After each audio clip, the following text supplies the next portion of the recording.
Operation सिंदूर के दौरान 4 दिनों तक संघर्ष के दौरान पता चला कि भारत ने पाकिस्तान के कराची बंदरगाह को निशाने पर ले रखा था।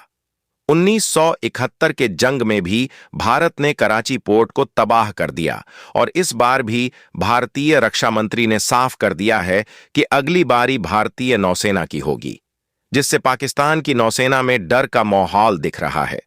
पाकिस्तान की नौसेना भारत के मुकाबले काफी कमजोर है और हालिया संघर्ष के दौरान भारत ने अपने एयरक्राफ्ट कैरियर आईएनएस विक्रांत से अरब सागर को ब्लॉक कर दिया था।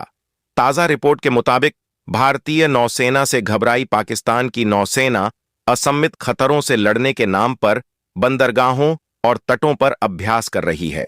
पाकिस्तान की नौसेना ने एक और 2 जून को युद्धाभ्यास किया है, जिसका मकसद असामान्य खतरों से निपटना था। मतलब पाकिस्तान की नौसेना ने भारत की एयर स्ट्राइक और मरीन ऑपरेशन से निपटने के लिए तैयारियां शुरू कर दी हैं। पाकिस्तान कहने के लिए भले ही ढोल पीटे, लेकिन हकीकत यह है कि भारतीय नौसेना दुनिया की शीर्ष शक्तियों के बीच है, जबकि पाकिस्तान कुछ युद्धपोत के अलावा अपनी शक्ति के लिए ज्यादातर पनडुब्बियों पर निर्भर है।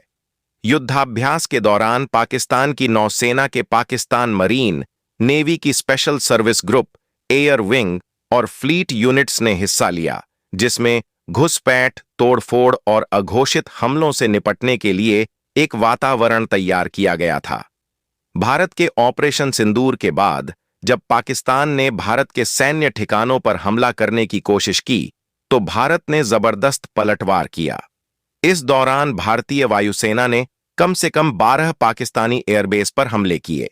भारत ने एयरबेस पर हमलों के लिए पाकिस्तान के 2 F-16 लड़ाकू विमान, 2 JF-17 फाइटर जेट और 2 अवाकांस सर्विलांस एयरक्राफ्ट को खत्म कर दिया। पाकिस्तान वायुसेना का 70% से ज्यादा सर्विलांस को भारत ने नष्ट कर दिया है। इसके अलावा भारतीय नौसेना ने अरब सागर को ब्लॉक कर दिया था और अगर पाकिस्तान की तरफ से और आक्रामकता दिखाई जाती तो फिर भारतीय नौसेना का अभियान शुरू हो सकता था। भारतीय नौसेना की मिसाइल क्षमताएं और समुद्री निगरानी सिस्टम पूरी तरह से अरब सागर में एक्टिव हैं। भारत ने अपने पनडुब्बियों को भी, जिनमें परमाणु पनडुब्बी भी शामिल हैं, उन्हें पाकिस्तान को मुंहतोड़ जवाब देने के लिए समुद्र में अभियान पर लगा रखा है। ऐसे में भारतीय रक्षा मंत्री राजनाथ सिंह के उस बयान ने पाकिस्तान की रातों की नींद उड़ा दी, जिसमें उन्होंने कहा था कि अगर पाकिस्तान दोबारा कुछ बुरा करने की कोशिश करेगा तो इस बार उसकी तबाही समुद्र से शुरू होगी।